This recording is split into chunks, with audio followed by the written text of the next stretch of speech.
J'étais enseignant pendant une quinzaine d'années, professeur des écoles, maître formateur, et puis je suis maintenant, depuis une dizaine d'années également, directeur général des CMEA. Alors peut-être quelques mots en tout cas sur les CMEA extrêmement rapidement. Centre d'entraînement aux méthodes d'éducation active, il faut prendre la notion d'entraînement dans le sens de l'expérimentation, du tâtonnement expérimental, de s'essayer à. Et puis, ce sont les méthodes d'éducation active et non pas les méthodes actives, puisque là aussi, souvent, on assiste à des raccourcis. Les CMEA, c'est d'abord un mouvement d'éducation nouvelle, donc avec une approche particulière de l'éducation. Nous sommes nés en 1936, 37 exactement. Et puis, vous le voyez derrière moi, un mouvement d'éducation qui intervient dans beaucoup de champs d'intervention différemment, et puis qui intervient principalement par l'acte de formation, puisque notre activité principale encore aujourd'hui, c'est celle de pouvoir former des cadres de l'éducation dans l'ensemble des champs qui sont indiqués derrière moi, même si nous avons aujourd'hui par endroits quelques actions d'intervention directe, notamment bien sûr dans l'école, mais également dans quelques grands événements culturels nationaux, comme le Festival d'Avignon et d'autres grands festivals nationaux. Et nous sommes présents sur l'ensemble de l'Hexagone, mais également aussi avec une activité importante dans les territoires d'outre-mer, ce qui amène aussi, pour le mouvement que je représente aujourd'hui, à la fois une diversité de points de vue, et quand on parle d'éducation, j'y reviendrai après, notamment des partenariats, cette diversité des angles d'attaque est importante pour nous, et puis aussi avec des apports culturels différents, suivant que l'on considère les territoires de la France. Voilà en quelques mots pour situer la question et ce que sont les CMEA. Alors pour démarrer mon propos, j'ai voulu peut-être qu'on se remette un peu dans la question du temps, mais de quoi parle-t-on ?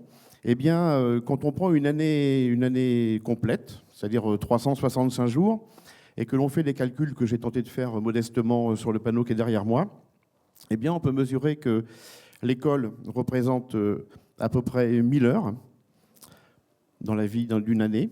Le sommeil, en comptant 10 heures de sommeil, ce qui est quand même assez luxueux, représente 3500 heures. Et puis, il y a 4000 heures.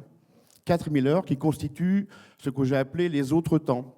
Le temps de la famille, le temps des loisirs, le temps de ce que l'on veut. 4000 heures. Et je pense qu'aujourd'hui, ce sont sur ces 4000 heures que se jouent principalement les inégalités. Et ces 4000 heures, elles intéressent pour une grande part la question de la relation entre l'école et son environnement.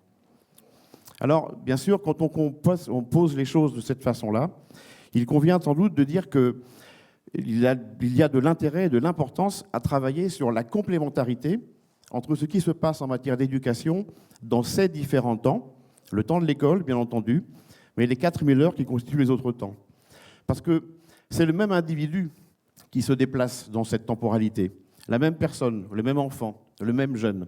Et qu'aujourd'hui, travailler en essayant de morceler les temps, c'est un petit peu à l'image de l'étal du boucher qui est derrière moi, de pouvoir imaginer que les enfants puissent vivre des choses séparées. Il y a besoin de travailler sur une approche globale de l'éducation. Cette approche globale de l'éducation entraîne nécessairement un travail de considération des différents acteurs de l'éducation, donc de comment s'articulent les modes d'éducation entre les espaces, entre les temps et entre les acteurs. C'est là où se joue aussi aujourd'hui tout ce qu'on appelle la complémentarité et voir de quelle façon on peut travailler pour renforcer la cohérence entre le rôle des acteurs qui ont des métiers, des compétences et des parcours différents. C'est ce que je vais essayer de démontrer par la suite en essayant de voir quels sont à la fois les enjeux et quels sont les freins par moment sur la question de cette relation entre les différents acteurs. Mais quand on parle de partenariat, ça vaut peut-être le coup de s'arrêter un tout petit peu sur une définition. Il y a, vous le savez, comme pour tout, beaucoup de définitions du mot partenariat. J'en ai pris une volontairement extérieure à toute approche pédagogique. C'est la norme AFNOR, qu'on connaît pour d'autres raisons, mais qui aussi se préoccupe un petit peu de travailler sur l'approche des définitions en termes de vocabulaire. Et donc, je vous suggère cette définition des partenariats qui met en évidence un principe qui est la question de l'état d'esprit. Je crois que j'y reviendrai aussi par la suite. La question de la posture, la façon dont les enseignants, mais pas que, les animateurs, les parents, les travailleurs sociaux appréhendent la relation avec les autres est importante. Donc la question de l'état d'esprit, et puis surtout aussi une question de dynamique, de pouvoir essayer de rechercher ensemble des objectifs partagés. Parce que quand on parle de partenariat, eh bien, j'ai tenté de le rendre lisible sur cette échelle, on est quand même un peu avant la fusion, un peu avant la cogestion, mais très très loin derrière la simple information mutuelle, ou les consultations, ou la concertation, ou la coordination. Donc la question du partenariat marque une ambition qui est celle de la co-construction, puisqu'il s'agit pour l'ensemble des acteurs de pouvoir imaginer, de travailler ensemble dans des processus partagés. L'histoire de la France, en matière de logique de partenariat, est une histoire de dispositifs. Nous avons traversé, à l'échelle des années, différents dispositifs, le contrat temps libre, le projet éducatif local. Pour les plus anciens d'entre nous, on a même connu parfois l'ARVEJ, l'aménagement des rythmes de vie de l'enfant et du jeune. L'histoire de France est marquée par l'histoire de dispositifs. Et nous le savons, quand on limite les logiques de partenariat ou d'autres à de simples dispositifs, eh bien nous sommes à côté de la plaque, ça ne suffit pas. Dans le monde de l'école, on est habitué à faire des projets pédagogiques. On peut faire un projet pédagogique en 30 secondes. Ça n'a aucun intérêt, ni parfois aucun sens. Ce qui est intéressant dans toute cette logique-là, c'est la dynamique qui prévaut à la mise en place d'un projet, quelle qu'en soit la nature. D'une dynamique collective, partagée par un noyau dur, pour reprendre notre expression, et puis après qui peut bien sûr essaimer avec d'autres et convaincre d'autres collègues. Cette question de la dynamique sur les partenariats est une question essentielle. Décréter le partenariat, je dirais avoir une logique d'injonction pour créer des partenariats n'a pas de sens. Il faut que les acteurs se mobilisent ensemble dans un projet, et toute démarche de projet démarre forcément par une question de dynamique. On parle souvent de méthodologie de projet, c'est de la cuisine, c'est de la tambouille, ça n'a aucun sens si ça n'est pas assis sur une vision partagée, sur une ambition partagée et sur un engagement des acteurs pour mettre en œuvre une dynamique de projet. C'est notamment le cas sur la question des partenariats, parce que de ce point de vue-là, encore aujourd'hui, les freins sont nombreux dans la connaissance, la reconnaissance et l'attention que nous portons aux autres, surtout quand ils sont à l'extérieur de l'école. On a, de ce point de vue aujourd'hui, je pense, une ambition forte. La loi de refondation, la réforme des rythmes scolaires, avec toutes les critiques que l'on peut formuler à différents endroits, ont quand même marqué une avancée, je pense, politique importante, puisque les questions d'éducation sont devenues maintenant des questions partagées à l'échelle d'un territoire. C'est aussi pour cela qu'on appelle, ou qu'on fait souvent référence à la notion de territoire apprenant. Cette mobilisation d'acteurs pluriels pour porter ensemble les préoccupations de l'éducation à l'échelle d'un territoire concerne bien évidemment l'école et ses équipes, concerne aussi les acteurs de l'éducation qui sont en dehors de l'école, au premier lieu desquels les animateurs, mais aussi les travailleurs sociaux, les éducateurs, et puis bien sûr les collectivités locales qui se trouvent aussi mobilisées pour porter l'enjeu éducatif à l'échelle de leur propre territoire. Ça peut être une dynamique que j'appellerais vertueuse, ça peut aussi être une dynamique parfois plus compliquée, et ça peut ne pas exister encore aujourd'hui, malgré les PEDT, puisque c'est la nouvelle façon aujourd'hui de construire la question des projets. Un PEDT peut être quelque chose de très simplement fait et qui n'a pas de sens, ou au contraire, ça peut s'appuyer sur une dynamique partagée, puisque c'est l'occasion de pouvoir rassembler sur un même objet des acteurs pluriels. Il faut donc aujourd'hui, je pense, appréhender cette question des partenariats avec cette approche dynamique, mais il faut aussi le regarder en acceptant peut-être de gérer la discontinuité, pour reprendre le terme que Philippe Mérieux emploie parfois, c'est-à-dire que là où certains s'attacheraient à pouvoir travailler sur une forme de continuité éducative, je pense qu'il faut appréhender les différents espaces et les différents acteurs avec leurs spécificités pour travailler et construire l'aspect positif que peut représenter ou que peuvent représenter des espaces éducatifs qui mobilisent des compétences différentes. Alors, il y a besoin aussi, je pense aujourd'hui, d'accepter et de travailler, et d'accepter en tout cas ce que j'ai appelé une forme d'interconnaissance et des formes d'interdépendance.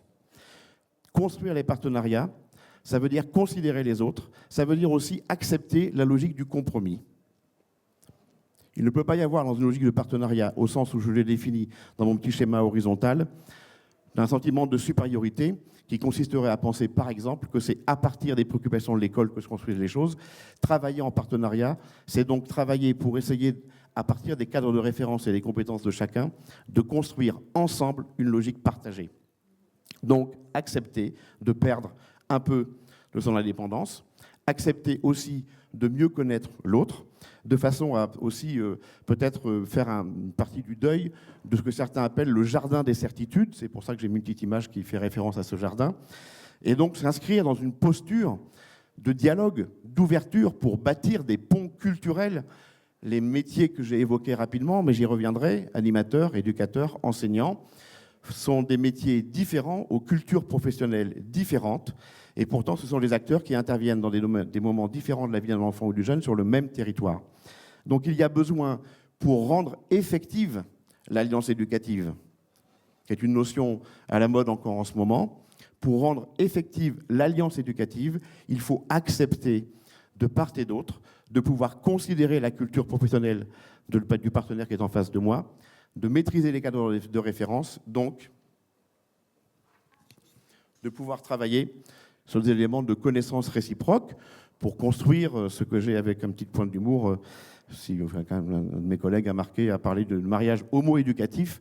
C'était à l'époque où le contexte politique était très tourné vers d'autres aspects.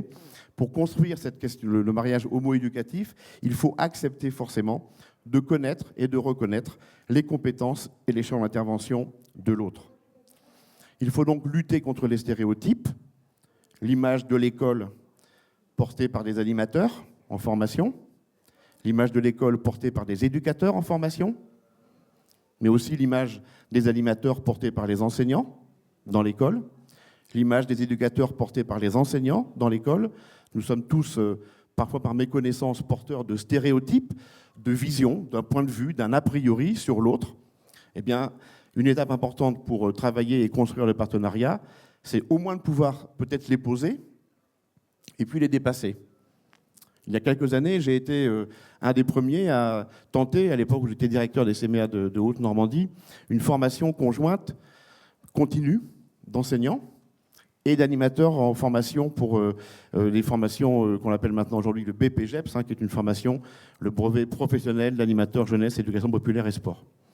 Sur une formation de 5 jours, on a passé 2 jours à essayer de dépasser l'image que les uns avaient des autres. Les enseignants disant aux animateurs, mais vous n'avez pas de programme, vous faites ce que vous voulez. Et puis l'animation, c'est pas vraiment de l'éducation. Vous faites faire aux gamins des jeux, des cerfs-volants. Et puis l'animateur qui aussi renvoyait des images sur les enseignants en disant, mais moi à l'école, j'y suis allé aussi, moi, donc je sais comment ça se passe dans l'école. Et donc tout le regard aussi est très attaché à leur propre histoire de vie. Eh bien, je pense qu'aujourd'hui, pour travailler la question des partenariats, il faut absolument continuer à développer ce type d'intervention, de formation pluriacteur. Et puis surtout, accepter et sans doute mieux connaître aussi, parce que je ne sais pas encore aujourd'hui comment au sein des SP, on évoque ce que c'est que le métier de l'animation. Je sais du côté animation ce qu'on dit de l'école, enfin, en tout cas dans mon organisation, je sais ce qu'on en dit, je sais comment on y travaille, mais je ne sais pas encore aujourd'hui comment dans la formation des enseignants, on forme les jeunes collègues de demain à appréhender leurs partenaires éducatifs d'un même territoire. Donc cette question de l'acceptation, de la maîtrise des cadres de référence, parce qu'il faut aussi, je pense, comprendre quelle est la profession de l'autre, parce que c'est comme ça que l'on pourra aussi construire les passerelles nécessaires, ce que j'ai appelé tout à l'heure les ponts culturels, qui doivent s'appuyer non pas uniquement sur des regards ou des conceptions, mais aussi sur une connaissance de ce qu'est le métier de l'autre, puisque c'est à ce titre-là que l'on pourra construire demain des coopérations. Il y a donc là aussi, je pense, besoin de pouvoir travailler sur une approche dynamique. On évoque beaucoup la question de la dynamique et de l'appui de la recherche dans cette question-là. Je pense que c'est une dimension, bien sûr, essentielle et importante. On parle, bien sûr, aujourd'hui d'innovation. Je suis à la fois, je pense, très engagé dans les démarches d'innovation avec toute la prudence que vous portez également, je pense aussi, sur le terme et de ce que c'est que l'innovation. Mais je suis aussi intéressé par les dynamiques de projets qui permettent à ces acteurs-là de pouvoir mieux travailler ensemble. Bien sûr, tout cela n'a d'enjeu, n'a de sens que si, quelque part, ça peut contribuer à une meilleure réussite de l'ensemble des enfants et des jeunes, à la fois réussite scolaire, mais surtout réussite éducative. Il y a donc besoin là de revenir un peu et de se remémorer le fait que quand on parle de partenariat et d'ouverture de l'école dans son environnement, on parle de mieux investir ces fameuses 4000 heures qui constituent les autres temps éducatifs que le seul temps de l'école, et qu'il y a besoin là aussi de pouvoir reconsidérer sans doute la question des acteurs qui interviennent dans l'ensemble des champs de l'éducation, et j'en ai repéré 3. ceux du champ scolaire, dont nous sommes, ceux du champ social et périscolaire, parce que je pense que ce serait aussi une erreur de ne pas considérer les acteurs du champ social qui interviennent auprès des familles. Et je pense qu'aujourd'hui, la question de la relation entre l'école et les familles est une question qui est centrale, qui n'est pas nouvelle. Ce que je dis là n'est pas nouveau, en fait, mais c'est une question qui n'est pas nouvelle, mais qui reprend une forte acuité dans le contexte d'aujourd'hui. Et puis, bien sûr, les acteurs du champ périscolaire, puisque notamment la réforme des rythmes aujourd'hui a mis en perspective, en évidence, la relation nécessaire entre les animateurs, puisque c'est principalement animateurs et animatrices qui interviennent dans le champ scolaire, périscolaire, et puis les enseignants. Alors, favoriser la réussite ou construire la réussite de toutes et de tous, c'est forcément considérer ces trois familles d'acteurs dans une interaction. Et la question du partenariat, c'est comment et sur quoi repose l'interaction entre ces trois familles d'acteurs et comment l'on construit la cohérence, la continuité des différentes interventions. Mais pour tout ça, il faut du temps. Il faut du temps. Il y a le temps des réformes. Voilà, on est en plein dedans, puis on est à la fin d'un temps politique, à la veille d'un autre temps politique, avec beaucoup d'expressions en ce moment. De quoi sera fait demain, je ne le sais pas, mais je sais simplement qu'il faut du temps et que ce serait quand même pas mal, quelque part, qu'on puisse stabiliser des logiques qui demandent de l'énergie, de l'engagement. J'y reviendrai aussi, la question de l'engagement est une question importante, pour que l'on puisse prendre le temps nécessaire pour mettre en œuvre les initiatives qui ont été prises depuis ces derniers temps. Il faut du temps pour élaborer. Construire un projet, ça prend du temps, dans le sens d'une dynamique que j'évoquais précédemment. Si on s'arrête aux documents administratifs nécessaires pour faire je ne sais pas quoi, bien sûr, ça prend 10 minutes, puisque avec un peu d'expérience, on peut remplir tous des formulaires de projet en 10 minutes. La vraie dynamique de projet prend du temps pour élaborer, du temps pour mettre en œuvre, et puis du temps pour évaluer. Le temps de l'évaluation est important aussi, et que notamment sur la question de la réforme des rythmes, mais on pourrait aussi parler d'autres enjeux aujourd'hui qui concernent le champ de l'éducation, nous sommes maintenant dans des temps qui doivent aussi considérer la démarche d'évaluation, qui n'est pas simple. J'étais il y a quelque temps aussi rencontré Nathalie Mons du CNESCO, qui engage un travail d'évaluation de la réforme des rythmes, mais qui ne l'engageait que du point de vue de l'école. Et je trouve que c'est une erreur. La réforme des rythmes, elle articule l'école et son environnement. Si on veut évaluer l'efficience de la réforme des rythmes, il faut aussi considérer la question de l'environnement et comment les pratiques ont bougé, puisque, évidemment, toutes ces questions-là, c'est aussi comment on prend le temps nécessaire pour faire évoluer les pratiques. Et vous le savez, nous le savons, tous dans nos milieux respectifs, ça prend du temps pour que les pratiques bougent.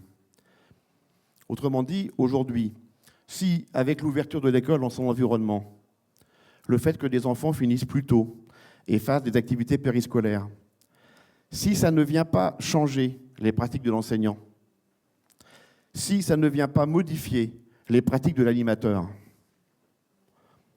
on finit l'école, on fait de la peinture.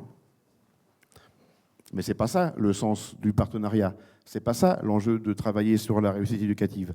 Il faut absolument faire en sorte qu'aujourd'hui, les évolutions formelles, les dynamiques de projet, les processus engagés puissent venir interférer et modifier les pratiques au service de la réussite des enfants, puisque nous savons très bien, et particulièrement dans le monde de l'enseignement, que pour beaucoup d'enfants, les activités périscolaires permettent à ceux qui ne les maîtrisent pas de mieux appréhender les codes de l'école.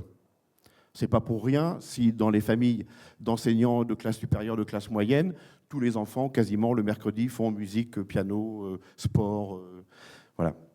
Eh bien, la réforme des rythmes permet de pouvoir ouvrir davantage l'accessibilité à ce type d'activité pour tous les enfants, parce que nous savons qu'elles sont importantes et qu'elles constituent aussi des leviers importants de la réussite scolaire et de la réussite éducative. Réussir tout ça ne peut passer que par aussi une évolution de la formation des enseignants, des animateurs, des travailleurs sociaux. Cette évolution de la formation est nécessaire pour que l'on puisse inscrire les cultures. Tout à l'heure, on parlait de travail d'équipe. Moi, j'ai été 3 ans, bon, ça commence un peu à dater maintenant, mais à l'école normale, on ne m'a jamais parlé de travail d'équipe, et ça ne se décrète pas, le travail d'équipe. Ça se construit, c'est un processus compliqué. Travailler en équipe, c'est donc quelque chose qu'il faut aussi qu'on apprenne. Voilà.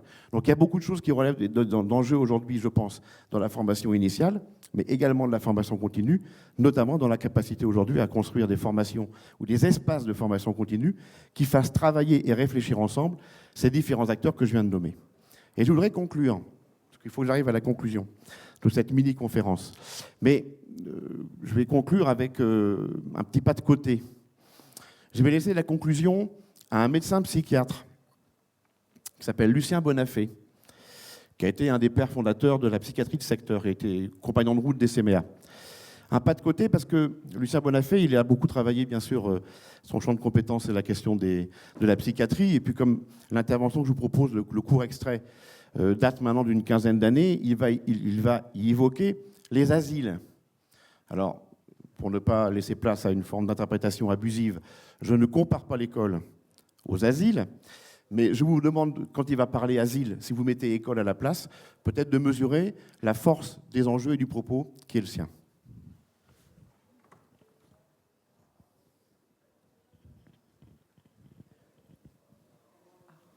Le problème de ceux qui bossent dedans.